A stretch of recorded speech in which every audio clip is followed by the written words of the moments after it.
Olá, boa tarde. Está no ar mais uma edição do programa Cidade Aberta. A vocês que nos acompanham de segunda a sexta-feira aqui pela sua TV União, o nosso abraço, o nosso muitíssimo obrigado pelo carinho da sua audiência. No programa de hoje nós temos dois convidados especiais para conversar conosco.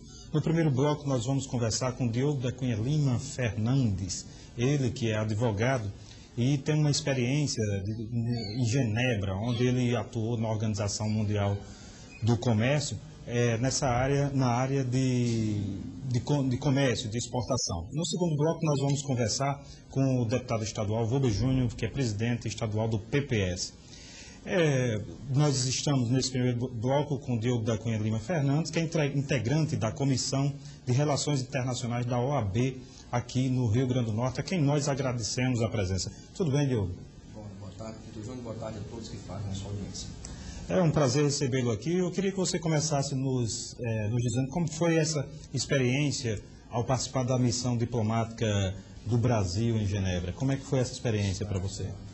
Boa tarde, Pedro Júnior. O que aconteceu é que essa experiência em Genebra ela foi muito enriquecedora justamente para auxiliar essa teoria que a gente vê no dia a dia, que a gente lê nos jornais, com a prática. A missão diplomática do Brasil, como o próprio nome já diz, ela surgiu para fazer negócios entre o Brasil e determinadas outras nações, Estados Unidos, Comunidade Europeia, e em havendo algum problema, em havendo alguma disputa internacional, procurar um melhor meio de resolver esse impasse. Então foi muito importante nesse sentido, no sentido de mostrar a realidade da política externa brasileira.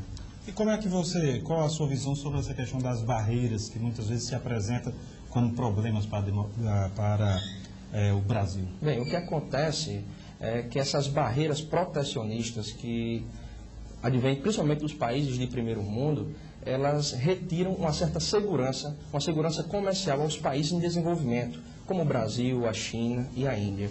E o que acontece é que existe, não iria dizer uma fuga para esses países, até porque Estados Unidos e a Comunidade Europeia, que são os principais, são as maiores potências econômicas mundiais, o Brasil não pode esquecer jamais desse mercado, que é tão grande e tão amplo. Mas em busca de uma maior segurança comercial, ele tenta e ele faz diversas missões empresariais, algumas destinadas para a China, outras destinadas para a Índia. Ano passado, inclusive, foi fruto de várias missões empresariais. O Brasil enviou, seja com a relação do Rio Grande do Norte, do Nordeste e também do Brasil, enviou várias missões para a China por consequência, retribuiu isso. Então, essa questão de investimento e esses acordos mútuos são muitos. O atual governo, ele investiu bastante em contatos com a Rússia, até com a África. Não é? Você vê isso como algo positivo? Não, claro. Ampliar o comércio internacional sempre é algo positivo. Como eu disse, o Brasil não pode ser refém dessas políticas tão protecionistas que é a política americana, que é a da Comunidade Europeia. Então, buscar na África, principalmente na África do Sul, buscar também na China, na Índia, a Rússia, que até então era meio que fechada para essas negociações internacionais, é uma forma de garantir essa expansão econômica brasileira. Então o Brasil está, sim, muito certo em ampliar esse seu mercado. A gente vê muita reclamação em relação ao suco de laranja, por exemplo. Quais são os outros produtos que sofrem com essas barreiras? Olha, essas barreiras comerciais, a gente inclusive diz muito que é quando atacam um determinado setor de um país poderoso. Como, por exemplo, os Estados Unidos agora, ele passou a atacar o suco de laranja do Brasil em 2008 por acreditar que o Brasil estava aplicando dumping nesse produto. Dumping é, na verdade, você exportar aquele determinado produto por um preço inferior do mercado interno. E é isso que o americano estava acreditando que estava acontecendo.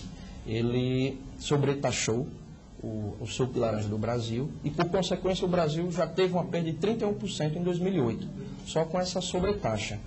Foi o que aconteceu. O Brasil agora, ele enviou, agora que eu digo, em dezembro de 2008, o Brasil enviou para a missão diplomática do Brasil lá em Genebra uma reclamação. E nessa reclamação está tentando haver um acordo, uma solução pacífica. Em não acontecendo, vai para o órgão de solução de controvérsias da OMC, da Organização. Na verdade, via de regra, quando os Estados Unidos fazem a acusação desse porte, desse nível, trata-se, na verdade, de proteger a agricultura local, né? Quando a agricultura local dos Estados Unidos entra em certa dificuldade, o governo procura protegê-la. E aí os países que exportam para lá, quem paga a conta.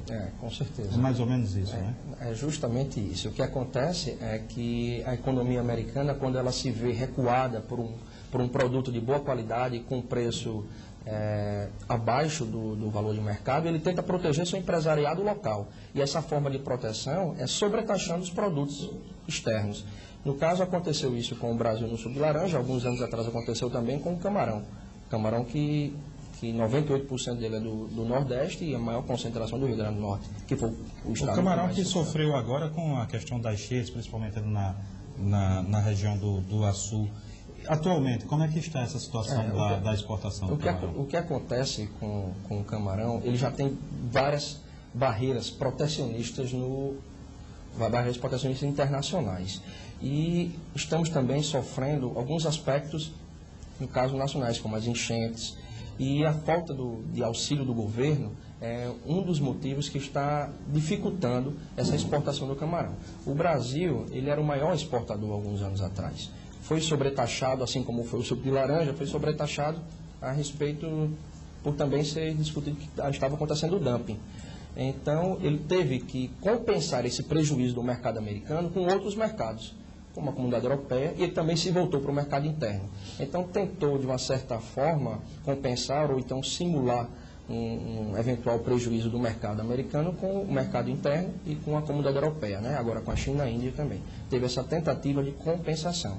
E a questão do Mercosul é só discurso ou já começa a acontecer coisas importantes no que diz respeito a essa comercialização dos produtos aqui dentro desses países vizinhos? Claro. O Mercosul, ele dá livre circulação de produtos, né? Então, quanto mais barreiras comerciais ou então as tarifas forem mais baixas, ele acrescenta e ele aumenta essa intensificação do comércio. Então, essa liberação do comércio é muito bom para o Brasil, até porque o Brasil, quer queira, quer não, o Brasil é o líder da OMC, é a maior economia da América do Sul. Então, essa intensificação do comércio é ótimo para o Brasil e é ótimo também para esses outros países que são profundamente dependentes, digamos assim, do Brasil. Mas isso já começa a acontecer de fato, essa comercialização, ou é mais discurso, é mais retórica? Não, essa comercialização, ela desde a criação do Mercosul, ela já tem sim seus frutos. O Brasil já tem várias exportações para os países do Mercosul, inclusive muitos deles dependem realmente do Brasil. Então não é algo que fique na teoria. A política externa brasileira é tratada com muita cuidado. Ela é tratada com muito respeito. O problema quase sempre tem com a Argentina, né? A gente ouviu falar das geladeiras, aí foi um problema, né?